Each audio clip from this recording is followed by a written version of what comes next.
साहब साहब, हमको एक रात की जगह मिल जाएगी आपके घर में रहने के लिए? मेरे घर में?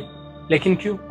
साहब वो का है ना, हम अपने अम्मा के इलाज के लिए शहर आए थे अपने भाई के भरोसे, लेकिन अब उनका फोन ही नहीं लग रहा है। हम खूब कोशिश किए उनको फोन करने का, लेकिन लग ही नहीं रहा। और इतने बड़े शहर में हम किसी को नहीं जानते, और अब देखिए ना अंधेरा होने वाला है, हम कहाँ जाएं?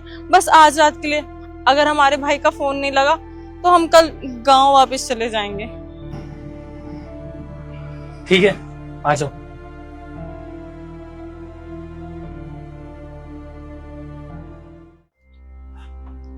आइए आइए।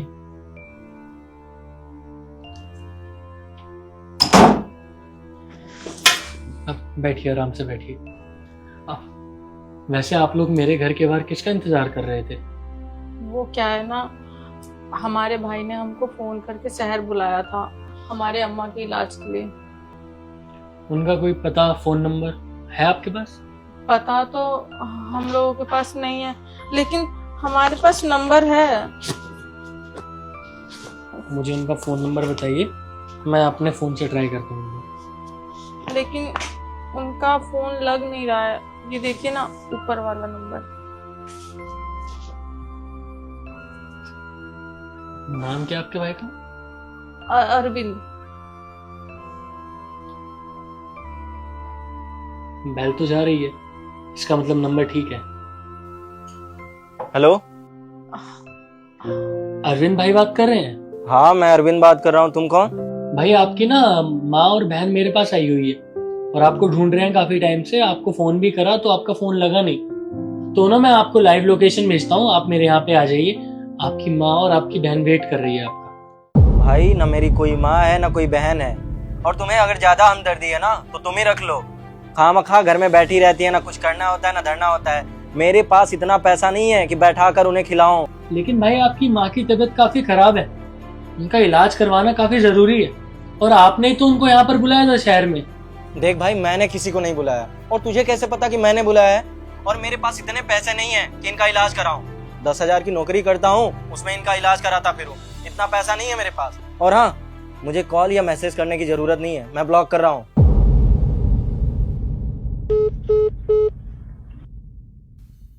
ये सच में आपका भाई था?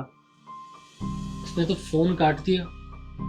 जब से ये शहर आया है ना कमाने, तब से इसका व्यवहार बदल गया है। ये हम लोगों से बात ही नहीं करना चाहता, और हम फोन करते हैं तो ऐसे ही जैसे आपसे बात कर रहा है ना, ऐसे ही बर्ताव करता है। अब तो हमें समझ नहीं आ रहा कि हम क्या करें। अम्मा की तबीयत इतनी खराब है। हाँ बेटा, सही बात है। हमारा बेटा ही हमारी आखिरी उम्मीद था। अरे हम तो बहुत उम्मीद से यहाँ आए थे कि हमारा इलाज हो जाएगा, और देखो ना, हो सकता है हमारे ही संस्कार में कोई कमी रह गया हो। हम तो अपने गांव का सारा जमीन जायदाद बेच के अपने बेटा को पढ़ाया लिखाया शहर भेजे कि वो पढ़ लिख के ऑफिसर बन जाएगा तो हम लोग को संभालेगा। अभी तो हमको अपनी बेटी की शादी भी करनी है, कहाँ जाएंगे हम लोग? अम्मा कोई बात नहीं, अब तो कुछ कर नहीं सकते। हम लोग गांव ही चलते हैं, वहीं कुछ देखेंगे। आपको कहीं जाने की जरूरत नहीं है। मुझे लगता है ना आपका भाई आपसे रिश्ता नहीं रखना चाहता। अब शायद वो उसी मौके की तलाश में था कि कब आप लोगों से छुटकारा पाकर शहर में आके अच्छी जिंदगी जी। और जैसे इसका बात करने का तरीका था, मैं तो यही सलाह दूंगा कि आप अपने भाई को और आंटी आप अपने बेटे को भूल ही जाइए, वो कभी लौट कर नहीं आने वाला। और आप लोग गांव से शहर में आए हो इलाज करवाने, अगर इलाज करवाए बिना ही वापस जाओगे तो फायदा नहीं है ना। लेकिन साहब, अब हम यहाँ रुक के करेंगे भी क्या? इतना बड़ा शहर है, हमें तो इस शहर का कुछ अता पता भी नहीं है। और जिस भाई के भरोसे हम यहाँ पे आए थे, वो भाई तो हमसे मुंह ही फेर लिया। अब तो गांव ही जाना पड़ेगा ना साहब। अम्मा का इलाज तो हम करा नहीं पाएंगे, हमारे पास इतना पैसा कहाँ। वैसे आंटी जी को क्या प्रॉब्लम है? पता नहीं क्या हुआ है, कुछ समझ ही नहीं आ रहा है। पेट में बस दर्द रहता है और दर्द जा ही नहीं रहा। हमने गांव में सारे डॉक्टर को दिखा लिया, तो गांव वाले कह रहे हैं कि इसका इलाज तो शहर में ही हो पाएगा। कोई बात नहीं बेटा, चल हम गांव चलते हैं, इलाज तो होता रहेगा। रुकिए, आपको कहीं जाने की जरूरत नहीं है।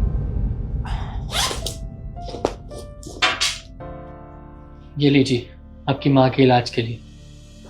नहीं साहब, इतना पैसा हम आपसे नहीं ले सकते। आपने हमें अपने घर में बुलाया बैठाया, हमारे लिए इतना ही काफी है। इतना बड़ा उपकार हम नहीं ले सकते। हम इतना पैसा वापस कैसे करेंगे आपको? आप तो हम लोगों को जानते भी नहीं है, अब बिना मतलब से आप हमारी क्यों मदद करेंगे? मेरा ना अपना कोई नहीं है, ना मेरी माँ है, ना मेरे पिताजी, ना ही मेरी कोई बहन, ना ही भाई। इस शहर में हर किसी इंसान में मैं अपना भाई बहन या फिर माँ बाप ढूंढता हूँ, और मुझे आप में अपनी माँ नजर आ रही है। आप चाहो तो जितने मर्जी दिन यहाँ पर रह सकती हो, ये आप ही का घर है, मैं मना नहीं करूँगा आपको। और रही बात पैसों की, तो मैं कमाता हूँ, अच्छा खासा बिजनेस है मेरा, तो ये पैसे मेरे तो किसी काम के हैं नहीं, क्योंकि मेरा तो कोई है भी नहीं। तो ये पैसे आप ही के काम आ जाएंगे। इससे बेहतर क्या हो सकता है, एक माँ का इलाज हो जाएगा। रख लीजिए। शुक्रिया साहब, आपने हमारी बहुत मदद करी। हमें तो समझ नहीं आ रहा था कि हम कहाँ जाएं। अपने भाई ने तो धोखा दे दिया। आपका बहुत बहुत शुक्रिया। कोई बात नहीं, काम करिए, आप लोग फ्रेश वगैरह हो जाइए, ये पीछे ही रूम में और ये वॉशरूम में। मैं आपके लिए चाय बना कर लाता। चाय हम बना देंगे ना, हम थोड़ी देर में चाय बना देंगे। आप लोग मेरे मेहमान हो, आप लोगों को कुछ काम नहीं करना, अपनी मम्मी का ध्यान रखें। मैं चाय बना कर लाता हूँ।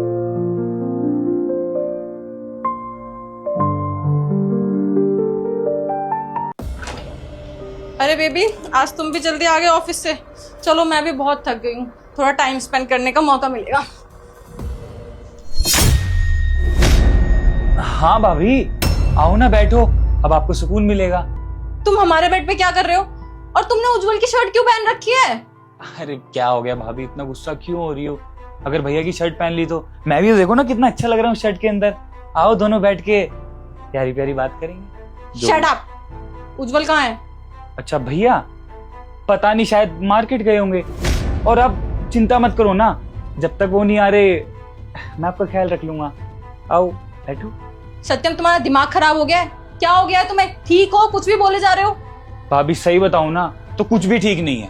क्यों, क्या हो गया? कुछ हुआ है क्या? तुम मुझे बता सकते हो। मुझे ना आपसे प्यार है। व्हाट? दिमाग खराब है क्या? तुम्हें अच्छे से पता है ना, मैं तुम्हारी भाभी हूँ, तुम्हारी भैया की पत्नी। कुछ भी मत बोलो। हाँ भाभी, मुझे सब कुछ पता है और मैं सब कुछ जानता हूँ। आप मेरी भाभी हो, लेकिन मुझे है ना अब आपसे प्यार हो गया है। और मैं देखता हूँ भैया आपको टाइम तो देते नहीं है, और मैं कॉलेज से जल्दी आ जाता हूँ, तो मैं कॉलेज से आने के बाद अपना सारा समय आपको दूंगा। बस आप मेरे पास आ जाओ, भैया को कभी पता ही नहीं चलेगा। तुम्हारे भैया को ना मैं बताऊंगी, क्योंकि मैं उनसे बहुत ज्यादा प्यार करती हूँ और उन्हें चीट करने के बारे में सोच भी नहीं सकती। तुमने अपने गंदे दिमाग में इतनी गंदी सोच लाए कहाँ से तुम? मैंने तुम्हें हमेशा अपना छोटा भाई समझा, और भाभी तो माँ समान होती है ना। तुम ऐसा सोच भी कैसे सकते हो मेरे बारे में? खैर, आगे से ना ऐसा कभी भी नहीं होगा। तुम्हारे भैया को ना आज ही सब कुछ सच सच बताऊंगी, और तुम्हें इस घर से बाहर निकलवाऊंगी, तब अकल ठिकाने आएगी तुम्हारे। जा रही हूँ मैं। अरे भाभी मेरी बात तो सुनो, इतना गुस्सा हो जाती है। मैंने तुझसे कहा था ना, शताक्षी बाकी लड़कियों की तरह नहीं है, वो मुझसे बहुत प्यार करती है। देख लिया ना तूने, कितनी लॉयल है मेरे लिए। हाँ भैया, आपने बिल्कुल सही कहा, भाभी आपके लिए बहुत लॉयल है। मैं तो यही समझता था सारी लड़कियां है ना एक जैसी होती हैं। जैसे मेरी गर्लफ्रेंड मुझे धोखा देके चली गई, शायद मुझे लगा भाभी भी आपको धोखा दे देगी, इसलिए मैंने आपको लॉयल्टी टेस्ट के लिए कहा था। लेकिन भाभी आपसे सच में बहुत प्यार करती है। लेकिन भैया इस लॉयल्टी टेस्ट के चक्कर में ना भाभी बहुत ज्यादा नाराज हो गई मेरे से, और उन्होंने अगर मम्मी पापा को कुछ ही बता दिया ना तो बहुत बड़ा बतंगड़ खड़ा हो जाएगा इस घर के अंदर। अरे कुछ नहीं होगा, इससे पहले देर हो जाए हम उससे जाके बोल देते कि हम प्रैंक कर रहे थे, कभी लेने के देने पड़ जाए। तेरे साथ मुझे भी घर से बाहर निकाल देगी। चल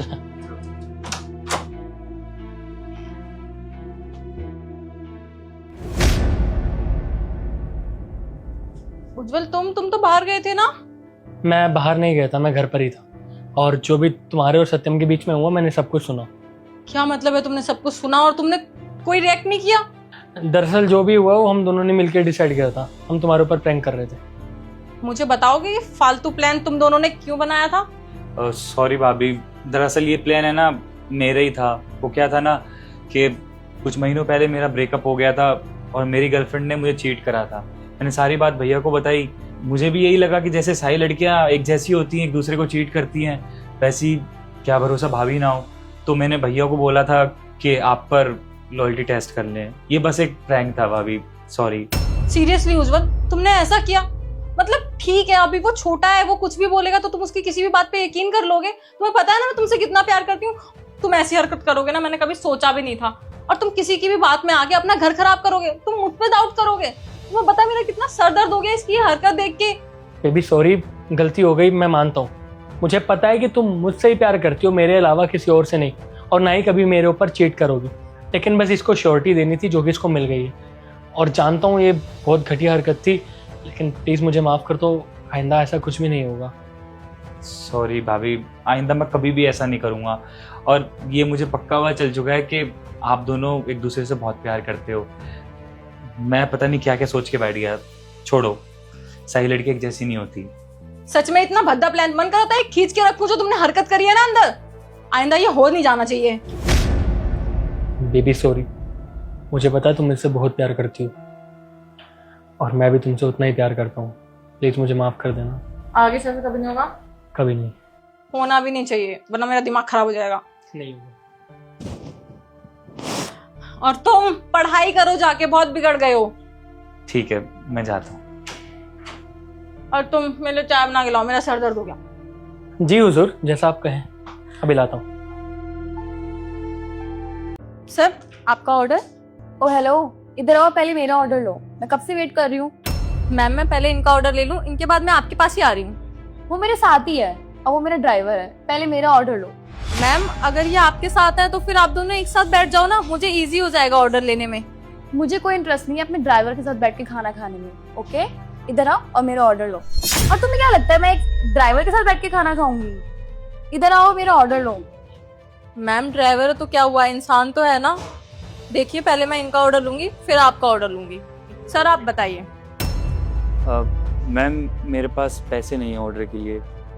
देखो मैं उसका बिल पे नहीं करूंगी। ओके मैम हमने आपसे पैसे मांगे भी नहीं है, मैं उनको अपनी तरफ से खिला रही हूँ, उनसे ऑर्डर ले रही हूँ। आप चुप बैठ जाइए बस। सर आपका ऑर्डर। मैम आप है ना एक प्लेट राजमा चावल दे दो।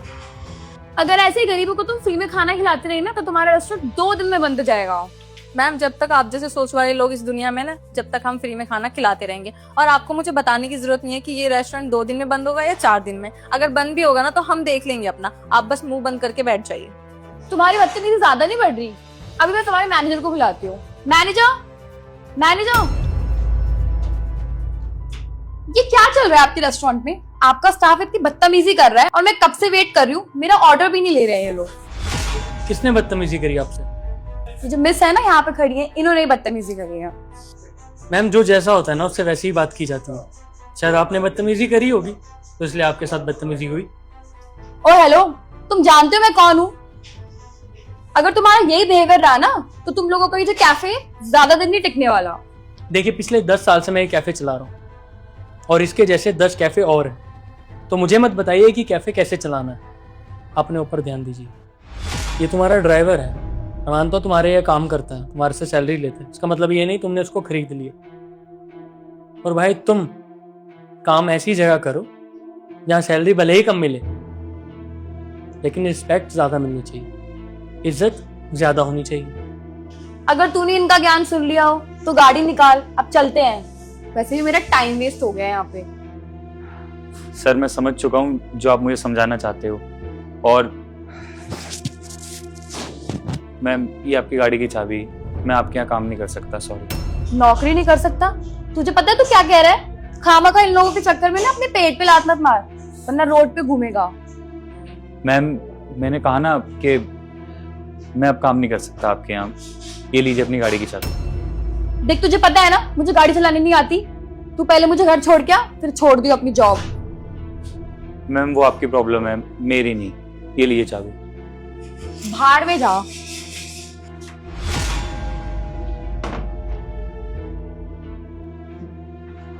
तुम्हें कितनी सैलरी देती थी ये? साहब 15,000 रुपये महीना दिया करती थी, लेकिन पैसों से ज़्यादा ताने और गालियाँ इतना सुनाया करती थी ना कि मेरा जीवन नरक हो चुका था। वो तो भला है आपका कि आपकी बातों ने मेरी आज आंखें खोल दी, धन्यवाद आपका। लेकिन साहब मुझे एक चीज़ समझ नहीं आ रही, मैंने मैडम की नौकरी तो छोड़ दी और मुझे और कुछ काम भी नहीं आता।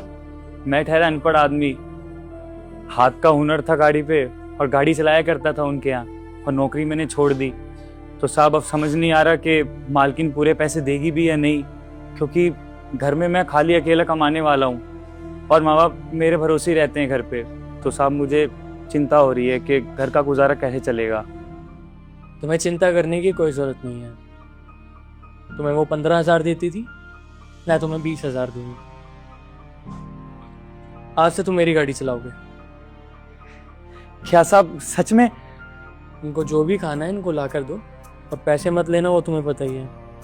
तुम खाना खा लो, रेस्ट करो, मैं कैफ़े के बाहर तुम्हारा इंतज़ार कर रहा हूँ। जब खाना खा लो आ जाना। जी साहब, आपका बहुत बहुत शुक्रिया साहब। सर आप बैठिए, मैं आपका ऑर्डर लगवाती हूँ। जी।